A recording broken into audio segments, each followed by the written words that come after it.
Well, it's good to be here with you all this morning. Good to see you, David and Nana and Violet. Good to see you in a while. And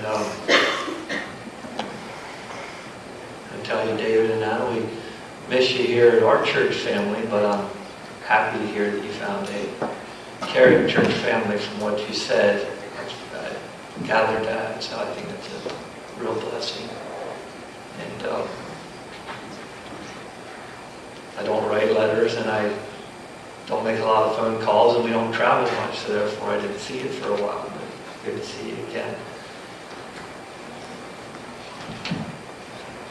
So God bless you all for coming, and it's good to be here. Like I said, last time I spoke out of Genesis, and it was concerning light and darkness, if you remember. And just to give you a few key points, God made light just by a spoken word, and that was before the sun, moon, and stars. And so my thinking is that the light was more than the light that we see. It was actually, Genesis says, the Spirit of God moved. And so whenever the Spirit of God moves, it brought about light. And then if you look throughout the whole New Testament, how that light is a type of righteousness and life, and darkness is a type of death.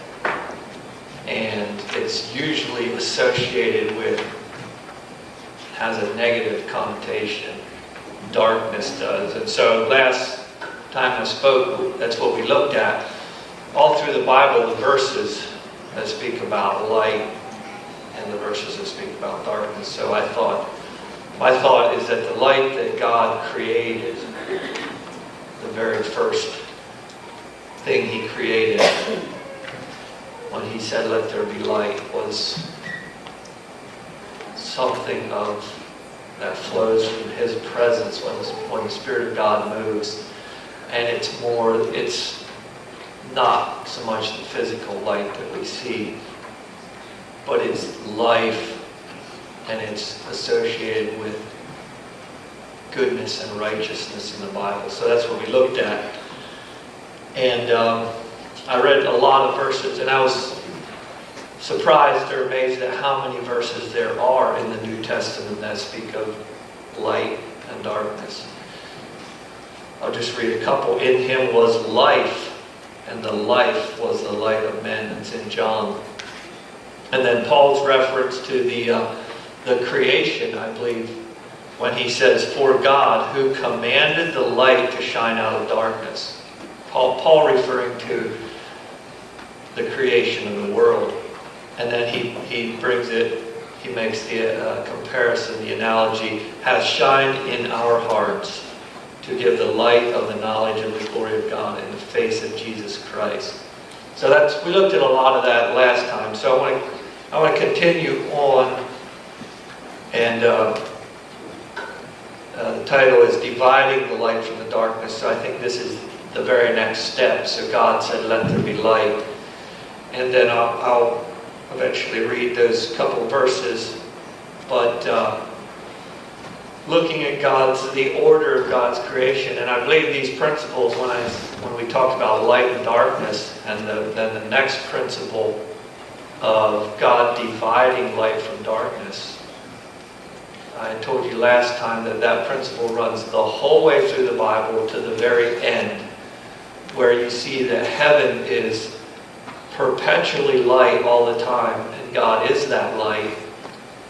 And then contrasted to hell, which is utter darkness without a gleam of light, I believe. And I can't give you verses right now for that, but there's verses in the Bible that would point towards that.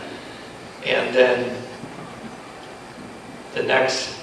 what I think is the next step that God took in bringing the world, by the way, from a chaotic state, chaos, into order, the opposite. And so if you read, when the earth was without form and void and darkness, it's a place where life has a hard time living. Life cannot be sustained.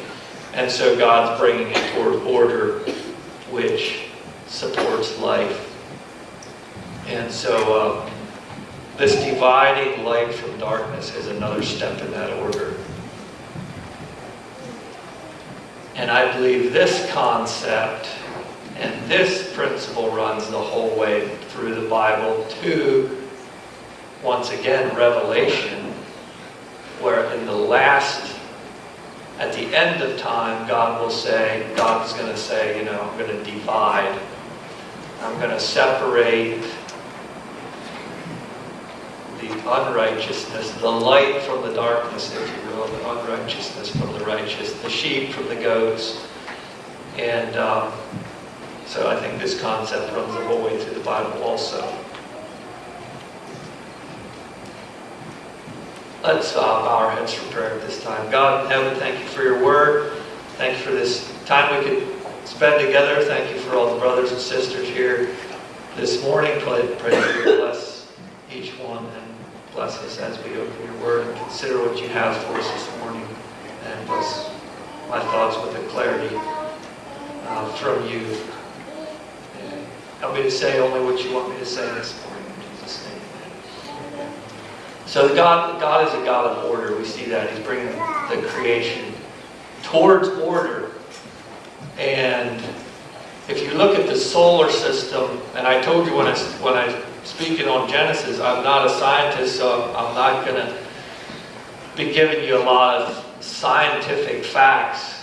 There's plenty of things you can look at out there, and it's mind-boggling. But if you look at just the solar system,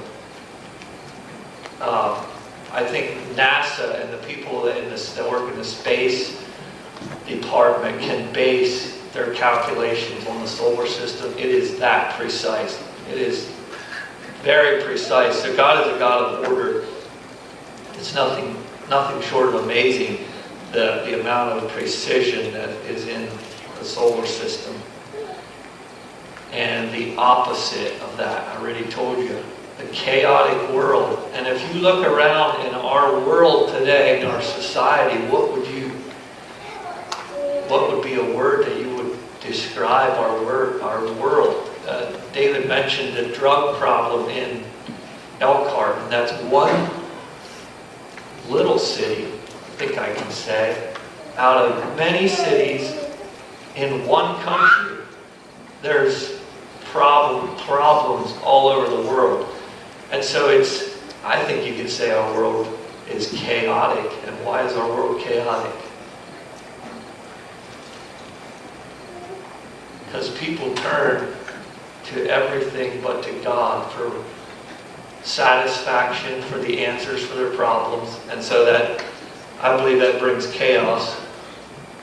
We all heard the word cosmos, the Greek word the Greeks, the word for world. And the Greeks believed that the world was orderly. I think the word means order and world. They believed that the world was in perfect harmony, and it was put together. Now they didn't believe in God, but it was put together in perfect, harmonious relationship, and that is because of God. And basically, they believed cosmos was the opposite of chaos, and so that's what their word world meant. And so it's no coincidence that the farther we move away from God as a society, as a church, the Church of America, the more blurry, the more chaotic life seems to become, or the lines seem to get. And so God's bringing the world the other way in the creation, orderly. And so the first step in this sequence was to create light. And then apparently light and darkness were mixed. Because God said, I'm going to divide the light from the darkness. And so that was definitely an order. And another thing I want you to notice that I think I pointed out last time, that in the first chapter of Genesis, when God said, let there be light, he saw the light and he saw that it was good. But not so with the darkness. God did not see the darkness as good. The darkness was the state of the earth before God started working on it or creating it. Similar to our lives in the same way. I think that's why Paul said what he did there. And so light, I'll say, light equals life. And that's good. And death, darkness equals death. And that's usually in a negative connotation. And I don't know if you notice, but if you look around in our society, this is where we live, and you see people that are confused. Maybe we're in the same boat sometimes, but you see people that are not sure where they're going, what they're doing. And one thing I've been noticing lately, you probably have too, we talk about fidelity in marriage, is the whole gender issue. How many people notice that on the news from time to time, or see what's going on? Gender dysphoria is the new term now. The old term is,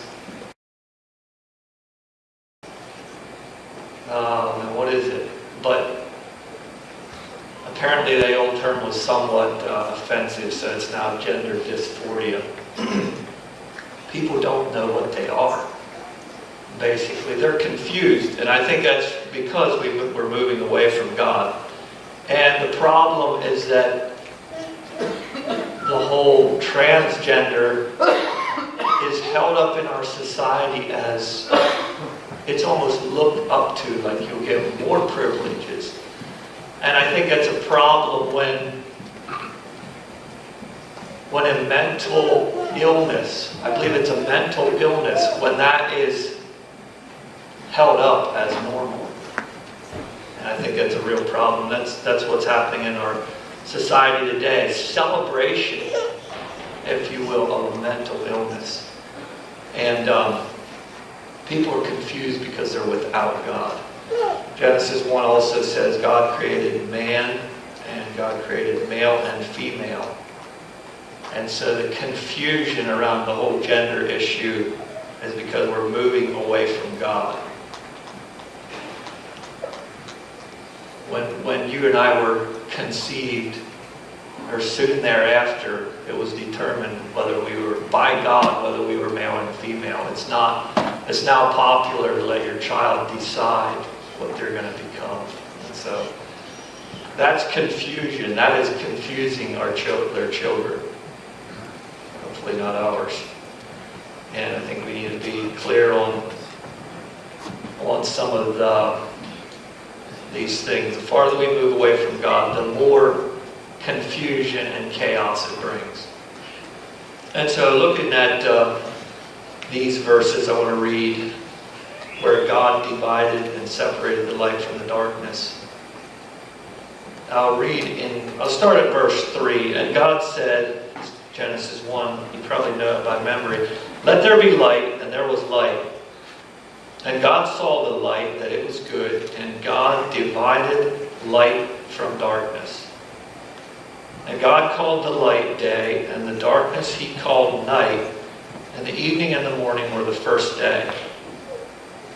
And then I'll keep reading. God divided the waters then. And God said, "Let there be a firmament in the midst of the waters, and let it divide the waters from the waters." And God made the firmament and divided the waters which were under the firmament, from the waters which were above the firmament, and it was so. And God called the firmament heaven, and the evening and the morning were the second day. And God said, let the waters under the heaven be gathered together unto one place, and let the dry land appear, and it was so. And God called the dry land earth, and the gathering together of the waters called he seas. And God saw that it was good. I'll stop reading there, verse 10. And so, one thing I'll point out here is God called the light day, and the darkness he called night. Now in creation there's this thought that the day in Genesis was not actually a day like we call day.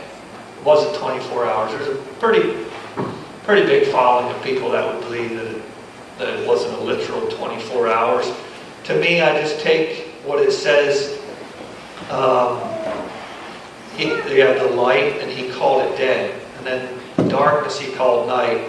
And then it says evening and the morning were the first day. I just believe, I'm just simple enough to believe that it was a day just like we have, 24-hour day. To me, these verses seem to make it clear that that's what it was. And so that's what I believe. But I have about 3 points here. Basically, define the word divide, and it means... I'll tell you what, I have a volunteer. I picked up some change. A volunteer from the children. Who wants to volunteer to do something for me?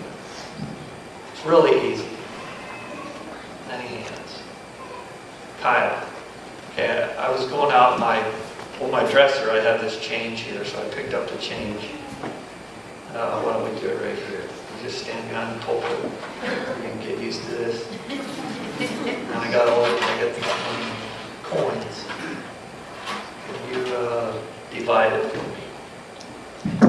And while he's dividing this, I'll talk a little bit. But divide, the Hebrew word here just simply means to separate or distinguish. To divide. Okay, you got it all done.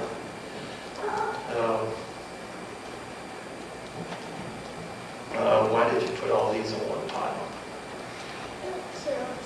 They're all the same. What made them all the same?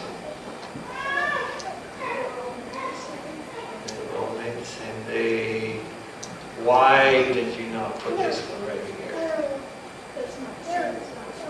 It's not. What's it made out of?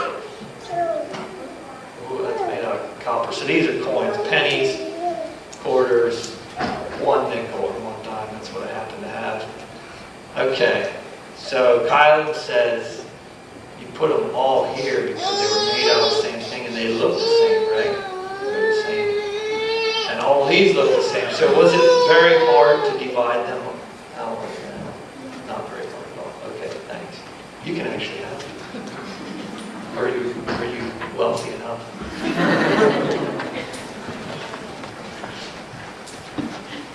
Okay, so it's very simple. It means to divide or to separate. So, little object lesson. It's not hard to tell which one went on which pile, okay? And one thing I want you to notice too is that God did not, I'll just throw this in here, God did not dispel the darkness. You know, there is coming a time when, I told you before, we're going to live in perpetual light. But at this time, God just divided the light from the darkness, and He didn't get rid of the darkness or dispel it. He simply just separated it. So for my first, basically, just to define the word, which is very simple to define, to divide or to separate or to distinguish. And then I'm going to just give you a couple of examples down through the Bible of this principle.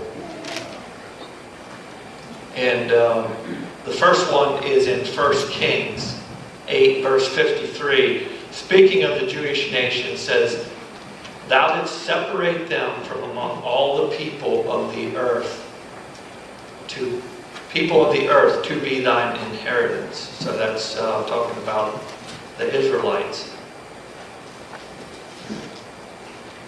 And I'll just give you some examples that I thought of. It's not an exhaustive list by any means, but down through through the Old Testament and then into the New Testament. Exodus 26:33, and this is talking about the tabernacle. And ye shall hang the veil from the clasps. Then ye shall bring the ark of the testimony in there behind the veil. The veil shall be a divider for you between the holy place and the most holy place. So God wanted a divider, a big curtain between the holy place and the most holy place. And God had reasons, very good reasons that He wanted that, but He said, I want to put a divider there. Leviticus 20, verse 24, but I have said to you, you shall inherit their land, and I will give it to you to possess. A land flowing with milk and honey. I am the Lord your God, who has separated you from the peoples. And then it goes on to say, first God said, I separated you, and then it says, you shall therefore distinguish between clean and unclean animals, between unclean birds and clean. You shall not make yourselves abominable by beast or by bird or by any kind of living thing that creeps on the ground, which I have separated from you as unclean. And you shall be holy to me, for I, the Lord, am holy, and have separated you from the peoples, that you should be mine. So 3 verses there that basically outlines God saying, for you, this people of mine, here's what I want for you. And the one thing was about the different animals. And we know that in the New Testament, God showed Peter that, He took that away. But God said, I am holy, and I have separated you from all the people, that you should be mine. And then the verse in Hebrews, this is in the New Testament now. This is speaking of Jesus, talking about our high priest. For such a high priest was fitting for us, who is holy, harmless, undefiled, separate from sinners, and has become higher than the heavens. And I thought there was a verse in the Bible like this somewhere, and I had to find it. But what it caught my attention was that in the New Testament, one of the things that the Pharisees like to tell Jesus is that you are a friend of sinners. You could not be the Son of God because you're a friend of these sinners. In fact, you even have a meal with these people.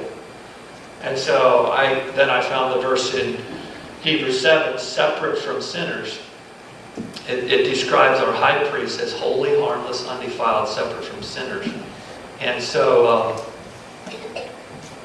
we sing the hymn. I don't know if we sing it here, but I know the hymn. I don't think we do. But Jesus, what a friend of sinners. Anybody ever hear that? What a friend for sinners, I think maybe. So, was Jesus a friend of sinners? That's what the people, I think it was an accusation. I take it as an accusation. Jesus, you are a friend of sinners. Was Jesus that? What do you think? Not a trick question, really. Is that a bad thing to be?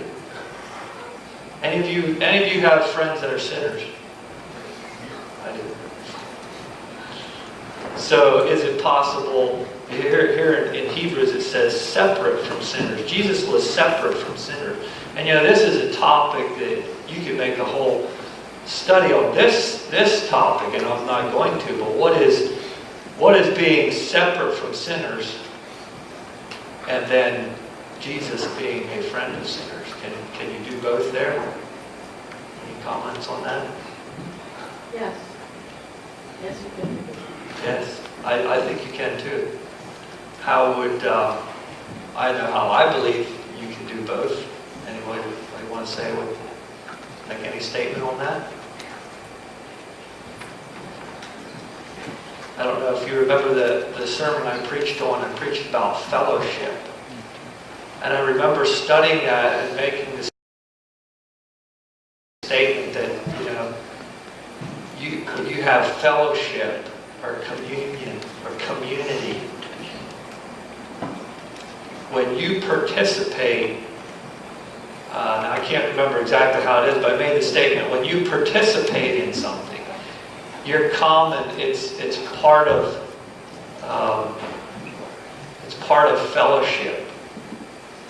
And so if you participate in that, and so I think that's when you say, was Jesus separate from sinners? Did Jesus participate in sin? We know that Jesus did not participate in sin, but he was a friend of sinners. How else would he have won sinners to himself if he was not a friend of sinners?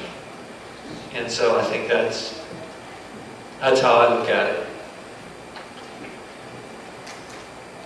And then Paul talks about being unequally yoked together with unbelievers, and we've heard that many times. What fellowship hath righteousness with unrighteousness? And I won't go into that too much. And then I mentioned this, finally, the great dividing or separating of light and darkness at the end of time. Because if there wasn't a separation, heaven couldn't be the holy, perpetually light and good place that it is. Righteous, only righteousness. If there wasn't a separation, it would be just like this world then. And so how can we follow this principle in our lives today? Or don't we need to follow this principle? Is this just, maybe I'm just making this up when God said, I'm going to divide the light from the darkness. Was it only just simply the light from the darkness, like we see in Genesis? I did a little study on dividing, the word divide in the New Testament, and I wasn't even planning to go here until yesterday. I didn't know I was going to go down this road, but I felt like God wanted me to share this, and so I'm going to. I'll read 1 Peter 2 verse 9, just as a verse here before I go into that. It says, "You are a chosen generation, a royal priesthood, a holy nation, a peculiar people, that you should show forth the praises of Him who had called you out of darkness into His marvelous light." And that's just another one of those verses that I thought I would read. It's basically showing that we're a special people to God. If you're a child of God, there's something special about you. There's something distinguished about you that the rest of God's creation, God created all humans, all humankind, but when you choose to believe in God and accept what He did for you, you are a chosen generation, a royal priesthood, a holy nation, a peculiar people. And so I think we're special to God. We are set apart. Throughout the Old Testament, God said, "You're my people, you're my chosen people, and you are set apart for this." He goes over that numerous times. And now I'm going to shift gears a little. The Greek, there's two verses that I want to share with you. And like I said in my study, I didn't know I would end up with these verses, but I started studying and I felt like God wanted me to share this. And so I'm going to, and I hope you don't get tired of Greek words, but I have two Greek words, and I'm going to write them on the board.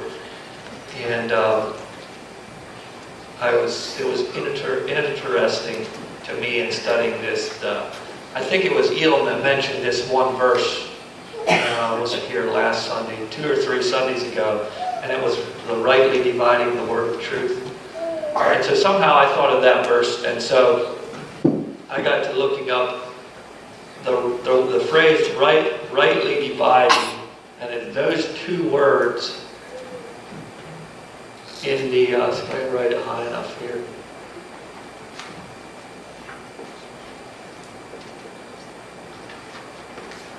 in the Greek, this equals rightly. It's not an X.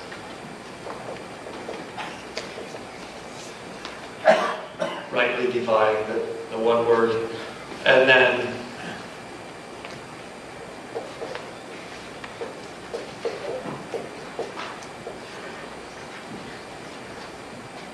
I'll write this one too.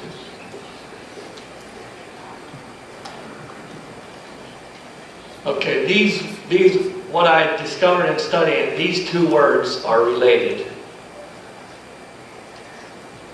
I don't know if you can see that, but this here word is the root. And this word is found one time in the New Testament. One time this word is used, and we'll get to that reference, and maybe you'll get it by then. But the word that is translated, whoops, I missed something here. Shaper, not quite. It's supposed to be an R. You read that? Sharper. Okay, I'll tell you how these words fit together then.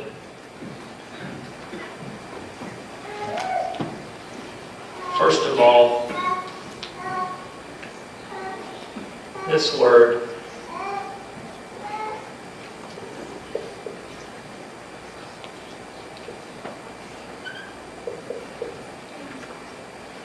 how many, let's see, we have,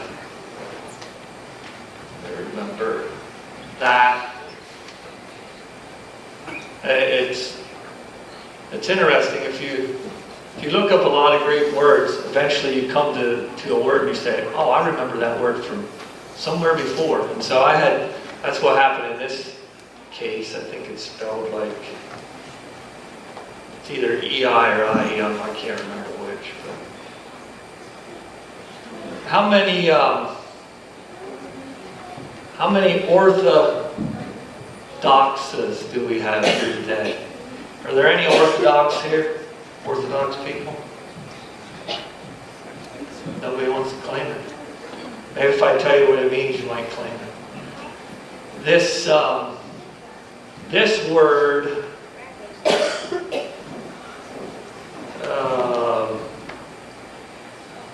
one of them means to think. I can't remember which one. Maybe I have it here somewhere. This one means to think. Just a short definition. And this one means opinion. Not a short definition. So if you're Orthodox, you think right, you think straight, and you have the right opinion. So if you all agree with me this morning, we can all be Orthodox. You'll all think right. And I found it interesting, well, I won't get into that, the Orthodox. But that's just, and so this word, right or straight, and then is this ortho. The back part of this word, tomo, comes from this word, which in the Bible is translated sharper. Anybody want to guess where that comes from? One time in the Bible, the word sharper. Where's the word sharper used in the Bible? Mark? Hebrews, that's right. Sharper than a two-edged sword. Yep, exactly. Sharper than a two-edged sword. So the basic definition of rightly dividing the word of truth, if you put them together, the definition that the Greek gave would have been, where's my word? Right or straight, and then cut. It means to cut straight. Okay? So I'll read you the verses where they're found. 2 Timothy 2:15. And if you want to, you can turn to 2 Timothy. We might as well. Why don't we read that verse together? And you may know it by memory. I'll turn there too, so I'll make sure of the King James translation. 2 Timothy 2:15.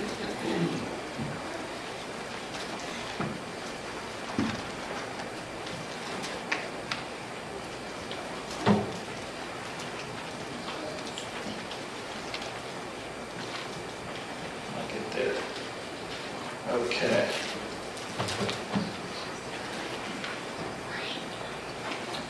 Why don't we read that together? 2 Timothy 2:15. Study to show thyself approved unto God, a workman that needeth not to be ashamed, rightly dividing the word of truth. And so, to cut straight, rightly dividing. And what are we cutting straight? The word of truth. And so to make a straight cut, I believe this came from, I believe this was the definition I wrote down here, if I have the right one, to make a straight cut, this one, to dissect, and then in parentheses, expound. So to take apart, if you dissect something. So this morning, I'm taking apart the word of truth. But I'm supposed to do it straight, correctly. To dissect, to expound correctly, in parentheses again, the divine message.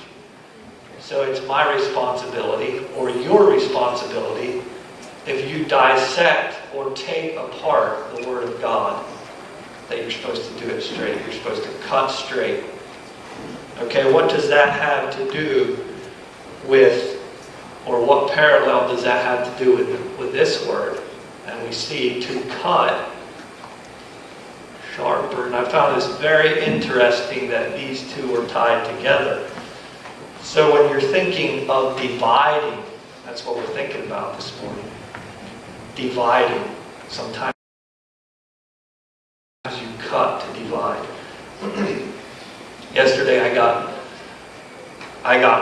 when I study for some hours, I get buggy, or all of a sudden I gotta go outside. I'd stand and look wistfully out or I'd stand in my garage door and look out. Boy, that looks so nice. And so then after a while I'd say, okay, I'm gonna go out.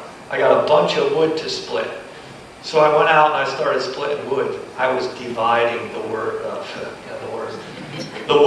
I was dividing the wood, but I wasn't dividing the wood with something sharp, not like a two-edged sword anyway. So here's where I want to make this comparison.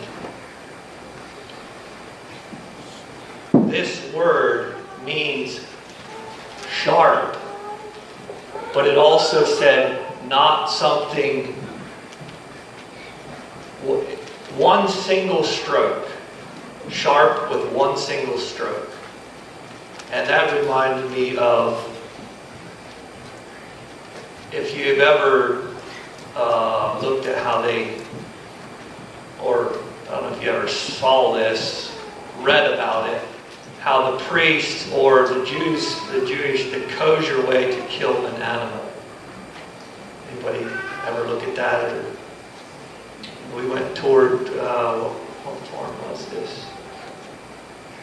Where's that place we toured, Morgan, Caroline, a while ago?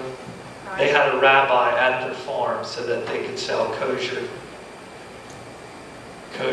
meat. I can't even think where it was. It was a while ago, that's why I don't remember. But thinking of cutting with one single stroke, not with repeated blows like hacking. Okay. There's another Greek word that means repeated blows like hacking, like me chopping at a piece of wood. If I don't get it split, I just whack it again, and I whack it until it splits. That is not what this word means. Sharper than a two-edged sword. It means keen and very sharp. Okay, keep that in your mind. Now the way that if you were to kill an animal, I looked this up. Procedures that render the animal unfit to be eaten, if you're a Jew, if you want the meat kosher, is there's 5 procedures, and this is, if you do any of these 5 things, this animal is not kosher anymore. So the first one is hesitation or delay while drawing a knife. Now you get a knife that has to be twice, the length of it has to be twice of what the cow's neck is. And so if you have any hesitation when pulling the knife over the cow's throat, any hesitation or delay, the meat is no longer kosher. You have to have one single stroke. Okay, that's the first one. Second one is excessive pressure or chopping. No pushing. Your knife has to be razor sharp. The guy that kills, he has a name, I don't even know what it is. But if he cuts his finger, he shouldn't even be able to feel it. It said, your knife should be that sharp. So no excessive pressure or chopping. It's out. Okay, if you do that, it's no longer kosher. No burrowing the knife between the trachea and the esophagus or under the skin. Can't do that. Making the incision outside the specified area. There is a specified area where you need to cut, and that only. And then lastly, laceration or tearing of the trachea or esophagus, which would result from an imperfect blade. Your blade could not have a nick on it the size of a hair. It had to be that sharp. And the whole idea of this process was to humanely kill the animal so it would not feel any pain. Now whether that actually happens, I think it's scientifically proven that if this is done according to this way, the animal will feel no pain. And it's dead in about 2 seconds, I think. It's as quick as we can get it. And so the Jews were really big on this. You had to practice. To get good at this, you had to practice for a long time. It wasn't something that just came, you did it a couple times and you were good. And you could not be a cruel person. You had to be kind, honest, and upright man to do this. And so I thought that was really interesting. So how does that relate to let's get back to this. Sharper than a 2-edged sword with one single stroke. Now I'll read you that verse. I have it here. It's found in Hebrews 4:12. Mark, you're right. And the Word of God is living and powerful, sharper than any 2-edged sword, piercing even to the division of soul and spirit, and of joints and marrow, and is the discerner of the thoughts and the intents of the heart. I don't know what that brings to your mind with what I told you about the Word. I would be interested if anyone has any thoughts on what is sharper than any 2-edged sword, piercing even to the division. We're talking about dividing, the division of soul and spirit, and of joints and marrow.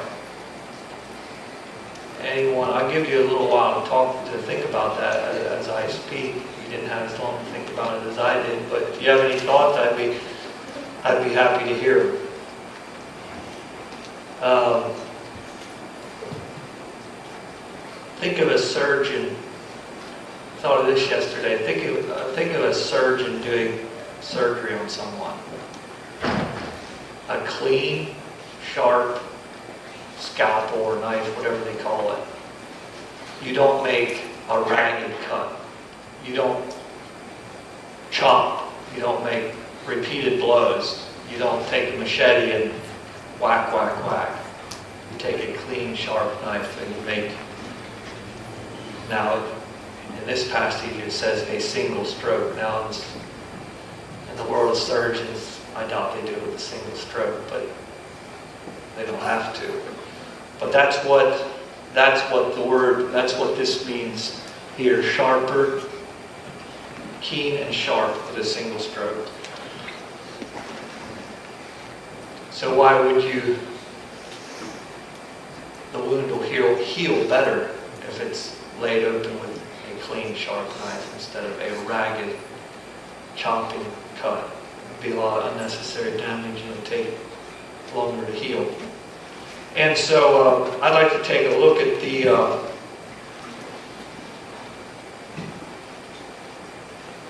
it says the Word of God. Let me just read it again. The Word of God is sharper. It's powerful and sharper. And so the Word of God cuts, but it cuts cleanly. Not with chopping or hacking. And it cuts between soul and spirit. So does anybody know what that means? It divides soul and spirit. So we have a two-edged sword, and we have the Word of God, and we have what's it cutting? We have soul and spirit and joints and marrow. So you could say, speculation I guess, you could say the two-edged sword cuts joints and marrow. The Word of God divides soul and spirit. But does anybody know, what does that mean? What's important about the Word of God dividing soul and spirit? There's probably a little more here than I'm getting, I would say.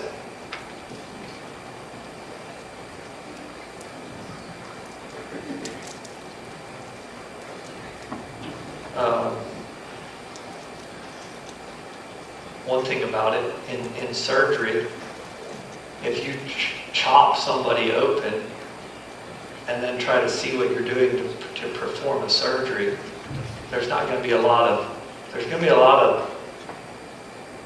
ground meat. It's not going to be real clear what you're supposed to do. Not going to be.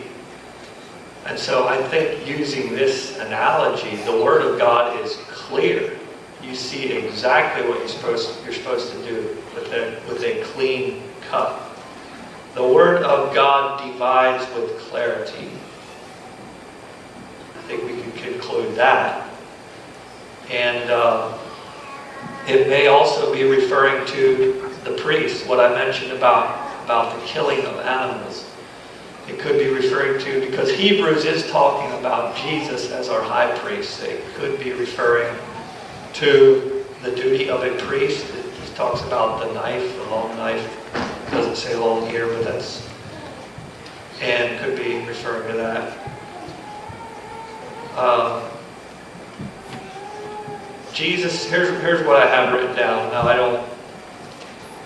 I'll just read it. Jesus Christ, by the living Word of God, okay, that's what cuts sharper, enables us to differentiate between our soul, that's our mind, will, and emotions, between our soul and our spirit, the place where God dwells. The Word of God can reveal what comes from our own thoughts and feelings and what comes from His leading.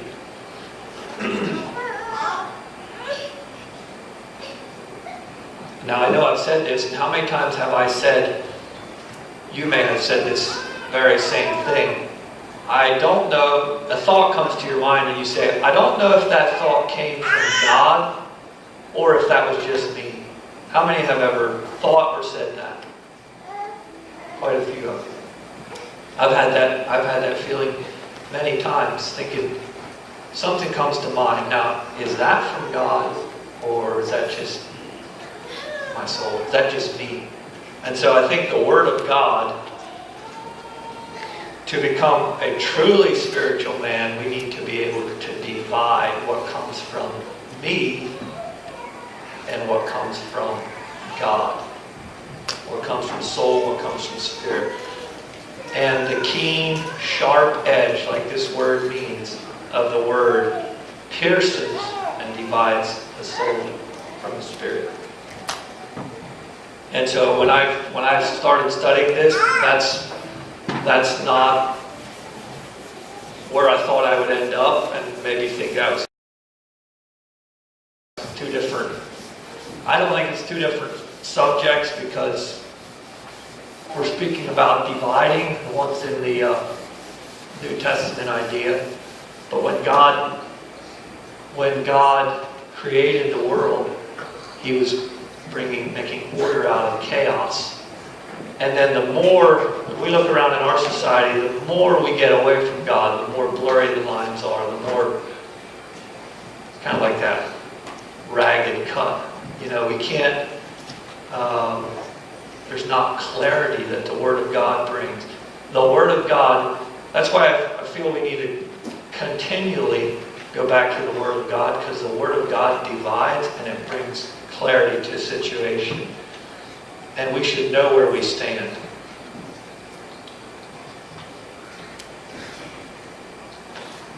When we try to mix light and darkness, that's what God did right in the beginning. He separated. So when we try to mix light and darkness together again, once again we revert back into the chaos that the world began in, and the confusion. So that was a blessing to me to be able to see that from the Word, and let's let the Word of God divide between soul and spirit. And so, thank you for your attention.